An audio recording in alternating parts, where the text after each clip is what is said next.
at austin.rr.com, and I'll send the link in the table of contents so you know which video is available. Repeat one more time, please. Okay, S as in Sam, J as in Jack, G as in George, at austin.rr.com.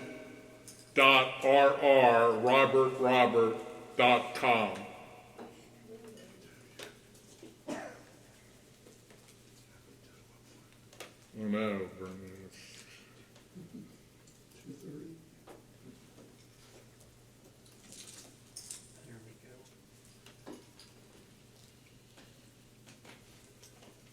It was good. Okay, you don't have TV if you want to type it What? on there. Okay, let me just get the.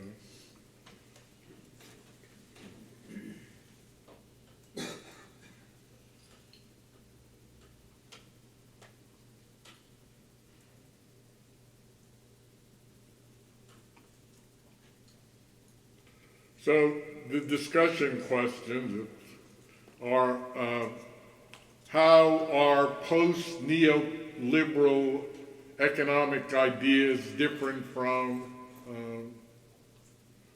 neoliberal economic ideas? One of the things to understand about liberal and neoliberal is in the 1800s, liberals are what today we consider to be conservatives.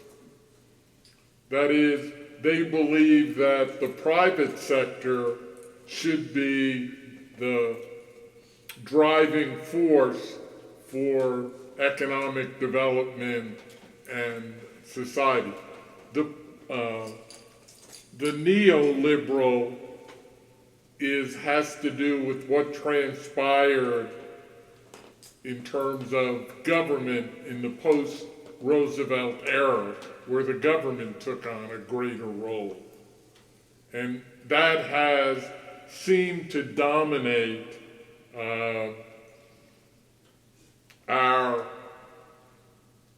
domestic and foreign policies since that, up until 2017, and then there was a change back, and now we're back again to the market-dominated America First policy. And it's, to me at least, it's become much more aggressive. So that's, that's my view of what has transpired. And anyone else have any comments? Are we entering into a isolationism? No, what's really interesting is, do you remember the Banana Republic? When we all took history in high school, we studied the Banana Republic because you never got enough bananas. And it meant that the U.S. took on an aggressive posture to our neighbors in Latin and South America. I mean, sort of a very active Monroe Doctrine. No one will mess with the northern and southern, North and South America. And I think, to me, is President Trump has taken on an even more expansionary. It was interesting to see that in the graph that he showed about the spheres of influence, that Greenland wasn't included in the dashed line, okay? And it would be interesting if we took over Greenland. You could fit, I think, both Texas and Alaska into Greenland if you looked at the map. So that's my view. I think we will exercise our power, both, I'm not so sure militarily, but economically, in terms of becoming much more aggressive and less accommodating to the interest of other countries. That's my view. Does it amount to beggar your neighbor? No, that's a good point, yes. When the neighbors are all over the world? Yes. Yeah, we don't care anymore. I mean, it appears to me that all we care about is ourselves and no one else.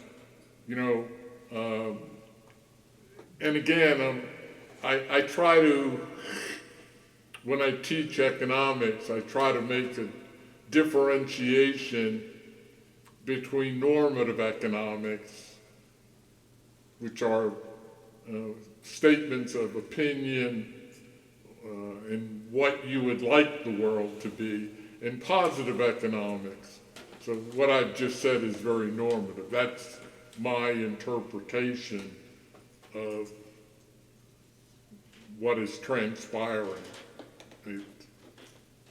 Ted? Suggestion. The word Open report. capitalism was never used in the United States or in Adam Smith before the Marxists started using it as a negative term.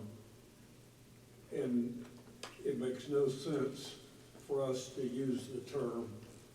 The term that was used before then was free enterprise or natural liberty. And I would suggest that you start using that as a footnote in all your presentations and also your classes when you teach economics. I'll take that under advice. I can send you citations on that if you are interested, but it's really Okay. counterproductive because capitalism in survey after survey has a very negative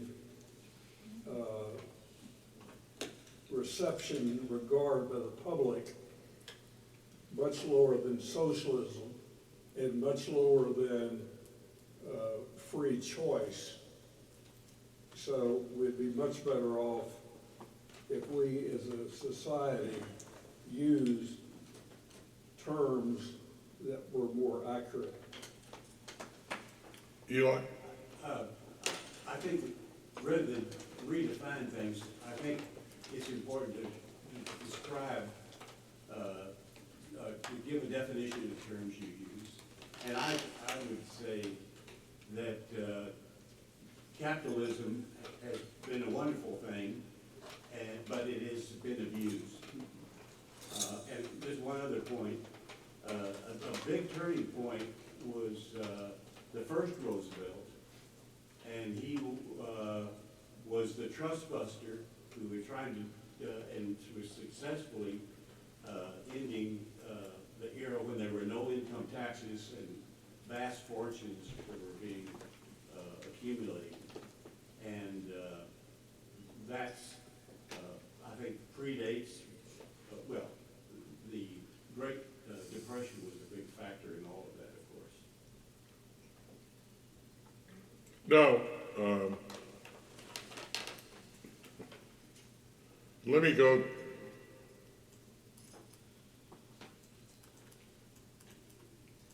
I'm not doing too well with this.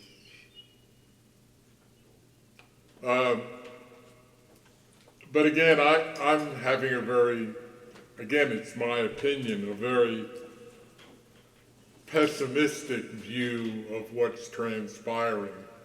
Having worked for a government, the state government, and having been worked for Mr. Bullock, if somebody tried to get into the fourth floor of the LBJ building to access the computer system that collected all the state's revenues and paid all the state's bills. There is no doubt in my mind, Bullock would have come up with his 6-shooter and blown that mother's brains out. Okay? I mean, I remember, having worked with very important information, at least from the state. And it's very depressing to me if you give somebody who wants to say, oh, I can do this better, when people do not have any understanding of the scope of government activities. There is 80 million of us who are collecting Social Security, and there'll be about 4 million more of us turning 65 from now till the end of the decade. Okay, and I know that these are not, for all you say about big corporations, government's span of operations are just unbelievable. And until you work in a government and see that, and that's part of my concern with what is going on. I have to go to a dental appointment, but I want to say I think this is an excellent presentation. One other point, though, I would like to make is in Adam Smith, he makes clear that the first and most important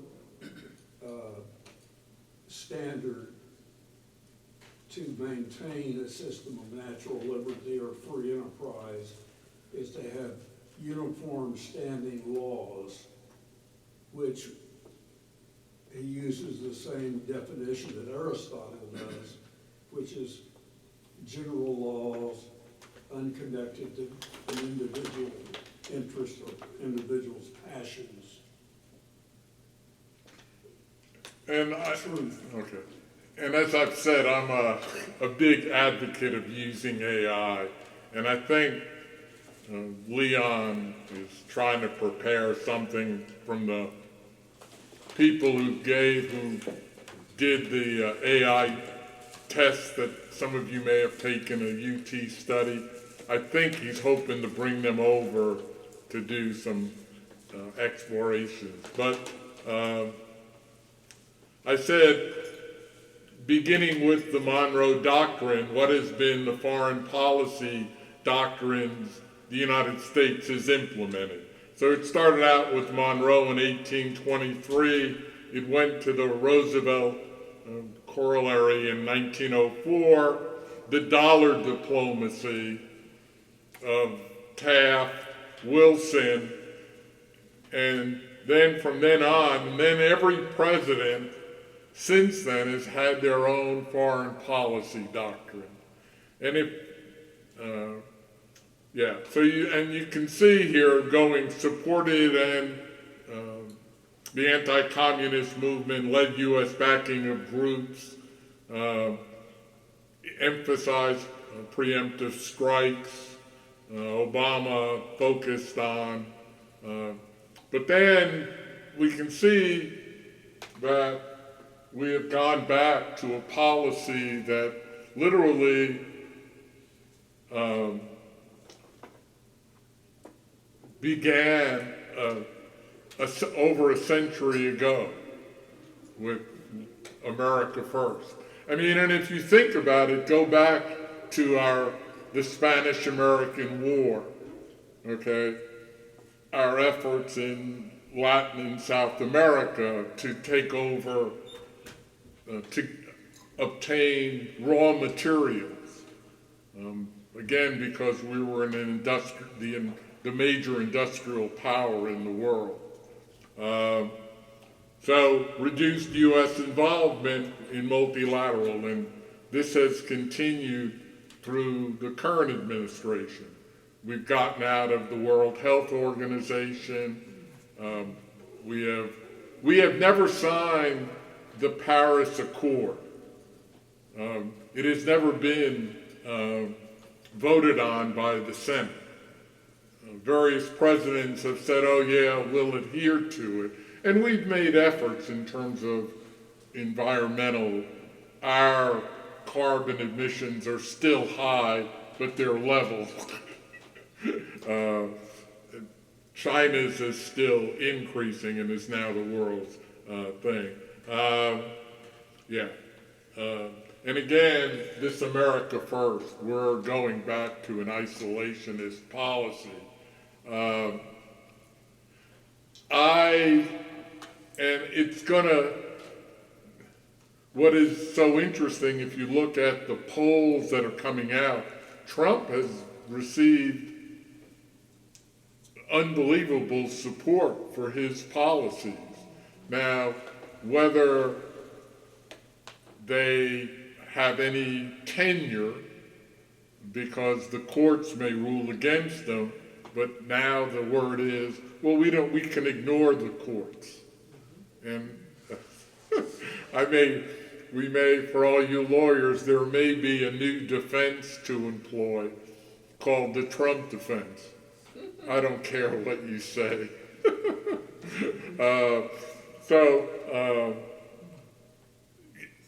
And there's been a big difference, emphasis, alliances, democracy, and human rights. The Ukraine, we still don't know what it will go on with our support of Ukraine. So that's sort of up in the air. Nothing has been said. Eli? Just one other comment about Adam Smith.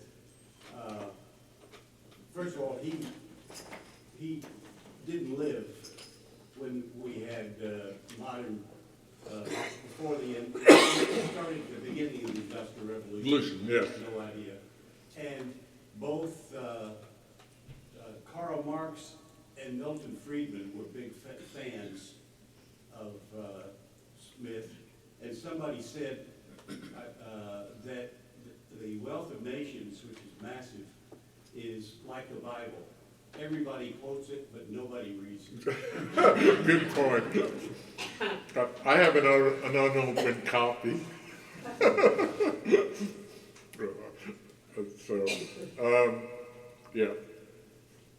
It will be interesting to see.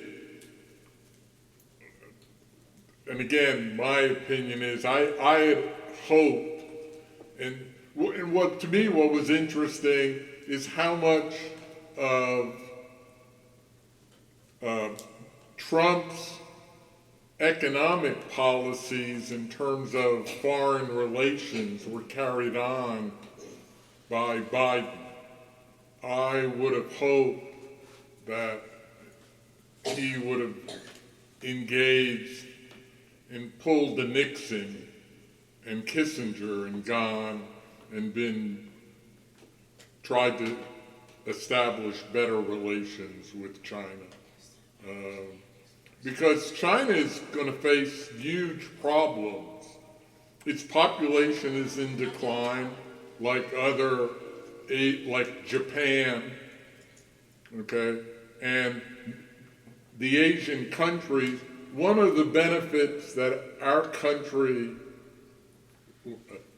has benefited from is immigration.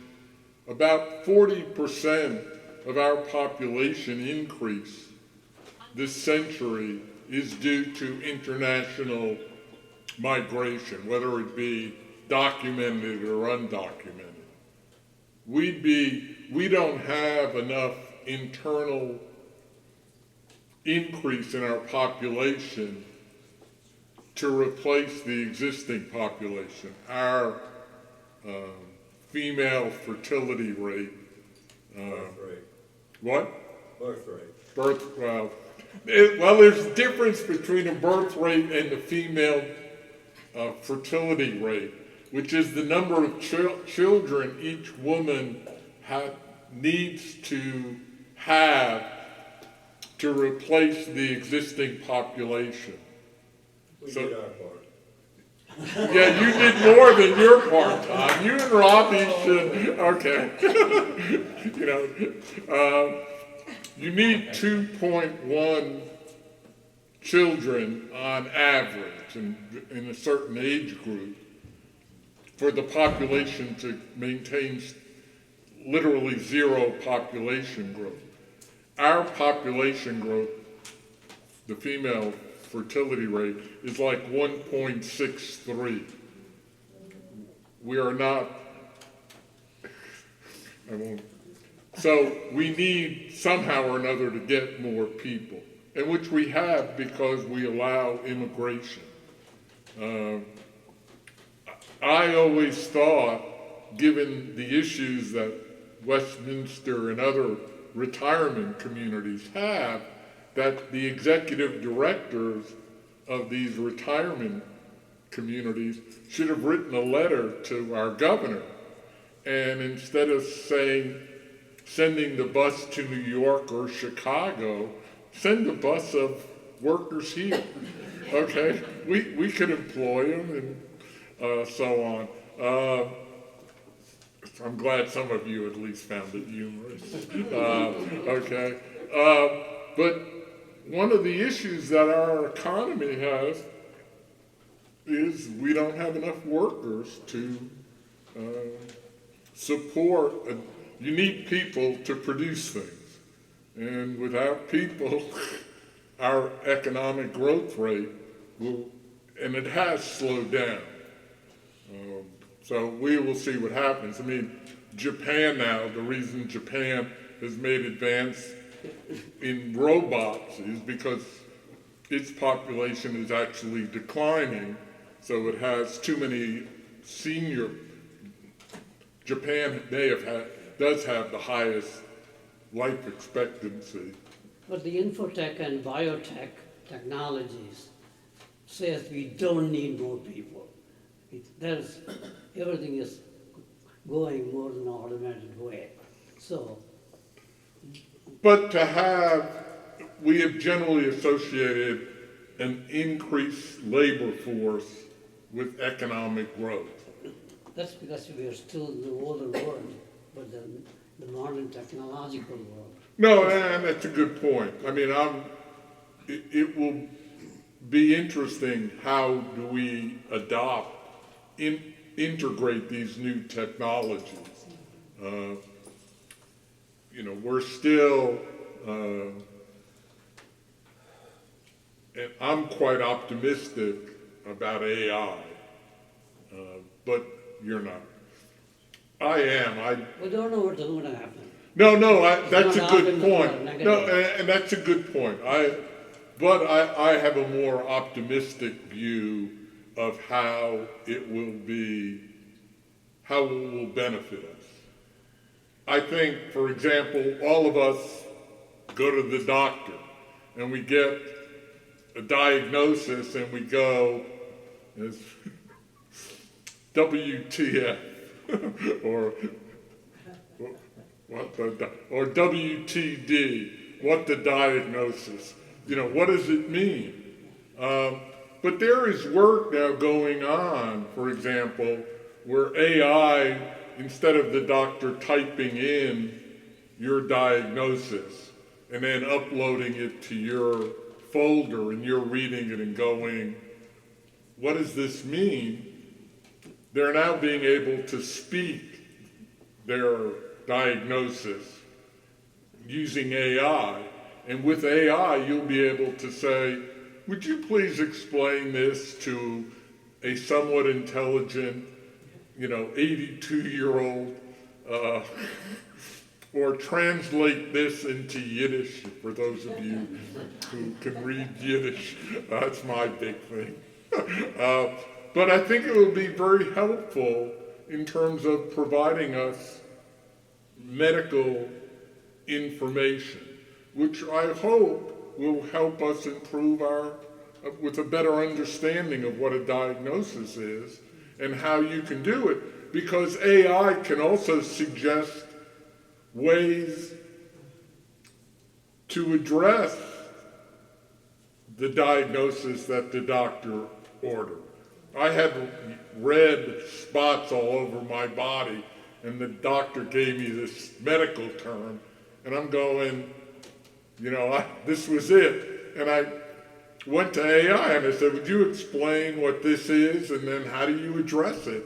And then it explained what it was and how it came about, and then this got listed various ways to address it. How does it address the policy that we are talking about? What is our policy? Well, that's it. We don't have one. I mean, no one, and I'm hoping, not that I say I'm a free market enthusiast, I'm not a Milton Friedman, Uncle Milty, I was like, but he provided at least, but like I said, I have a more optimistic view of how we'll use it, and I hope, once Leon gets this training organized and people come to participate in it, you'll see that there are benefits to it in terms of just explanations of things. What are the economic costs of AI? Well, to me,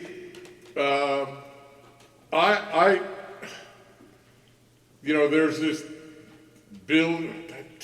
hundreds of billions of dollars which the companies are, and the power requirements. I don't know how many of you have stock in utility companies, but they're doing pretty well now because of the increased demand in power that's needed to run these data farms, these AI data farms. I'm just not sure.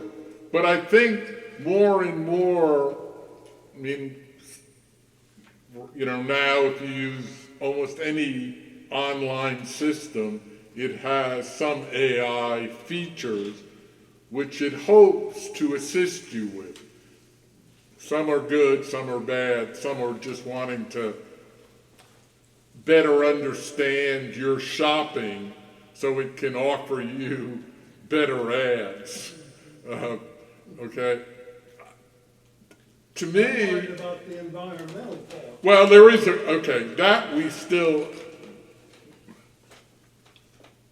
there is one. There's no doubt about that because of the electrical power that's needed. And in fact, Microsoft just made a big investment in reforesting the Amazon to get carbon credits because of the power that it's using for its co-pilot AI bot. There is effort, and Jim Woodridge is a big proponent of nuclear power. And it appears that many of these AI providers are looking into utilizing nuclear power more extensively than it has been, resurrecting 3 Mile Island. Bill Gates has put in hundreds of millions, probably billions of dollars in these small-scale nuclear generators that he hopes to, and I think they're supposed to, and actually Jim presented it. I think a couple of the chemical companies, Marathon or one of them, has begun using it, these small scale. So there may be some benefit by replacing coal with nuclear, but people still have an issue with nuclear, so we'll see. I'm not sure I covered as much as I would have, yes. Getting back to economics a bit, I'm having a little trouble Does the average American voter, or particularly young voter, does he have an idea? Does he think we can be completely economically isolationist without any action, any economic action Okay. with the rest of the world? How many of us have cell phones? Yeah, but I know that. But does the average American voter, does he even know where it comes from? Does the average? I don't know what to mean. I try the majority. Yeah. Okay. Yes, Eli. If you'll allow me, I'd like to rephrase the question and say, how would you grade economic literacy for Americans? How would I grade? Are we literate? Do we understand economics? Well, it's pretty obvious to me, given the support. I show my students, there's a group out of the University of Chicago's business school, out of their Booth School, that they have 50 to 75 very distinguished economists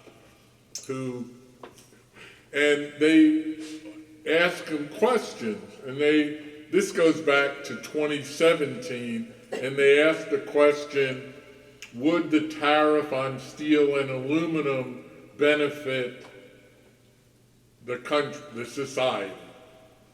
And generally speaking, among economists, it is difficult to get unanimity.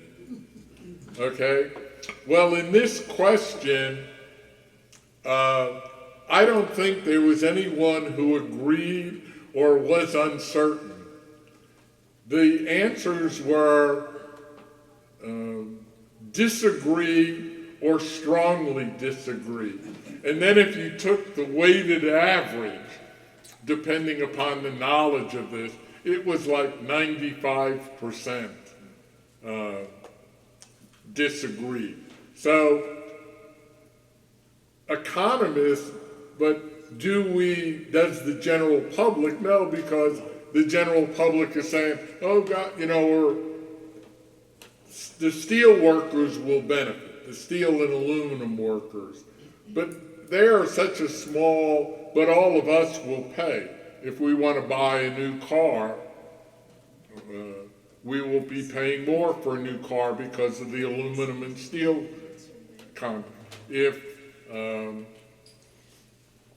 I assume when I've talked to my son, who manages a factory, well, he oversees, he used to manage it in Mexico with the tariff.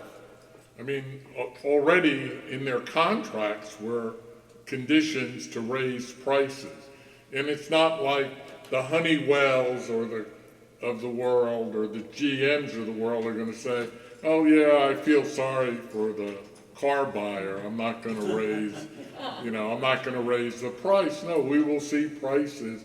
And what happens, at least I was looking at one of the studies, for you and I, the impact of tariffs is really minimal, given our income levels. And especially if the tax policy that is coming up for renewal, most of us will benefit. The increase in tariffs will more than be offset. People at the lower quintiles, the bottom 60% of the income distribution will find themselves worse off, at least from the study that I saw. You and I, given where we stand in the income distribution, will come out ahead. So maybe we should write letters of thanks to the president for his brilliance. Okay. Okay, so if you would email me, I will send you all the material and links to the video. I also, I know we didn't get through the questions, but being the lazy person I am, I'll send you a link to what the AI responses were to the thing, and if you'd like, we could do an online Zoom meeting or something to continue this discussion. It's given what's going on with the administration, this will be an interesting 4 years. So Stuart, I have a question, and that is, there was a lot of conversation there, and I didn't hear the answer to, does the average citizen Oh, understand economics?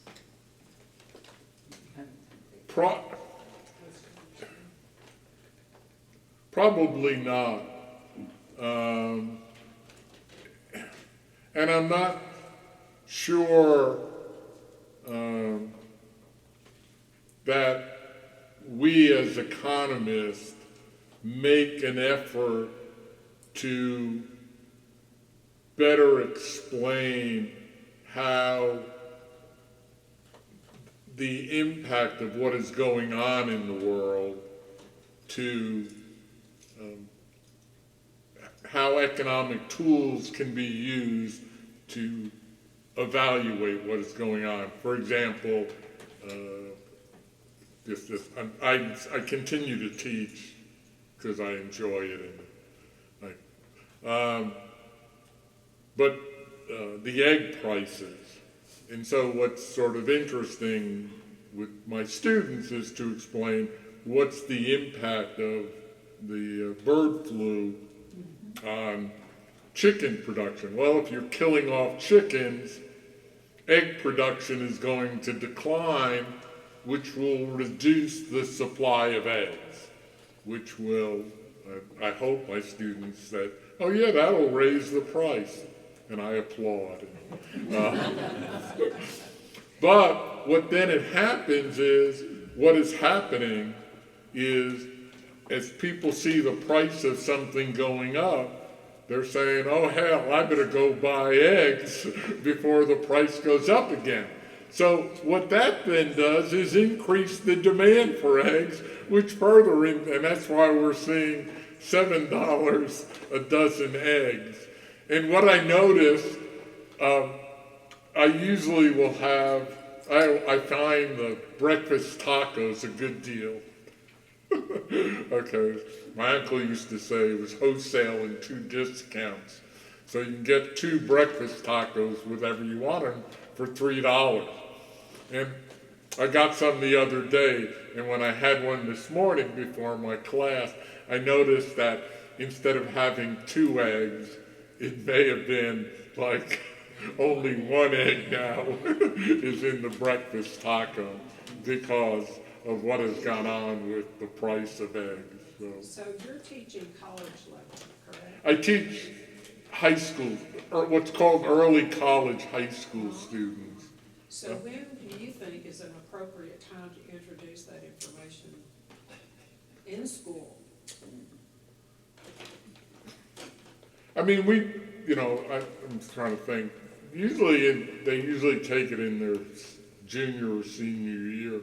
What to me would be a much better thing, which we don't teach, is personal finance. Okay?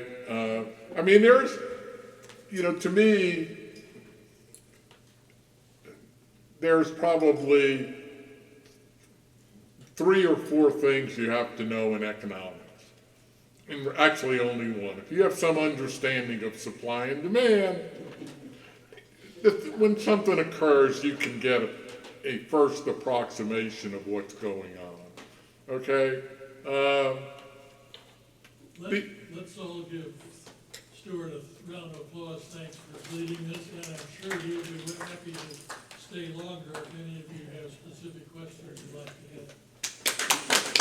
Thank you. I've always enjoyed, thank you all.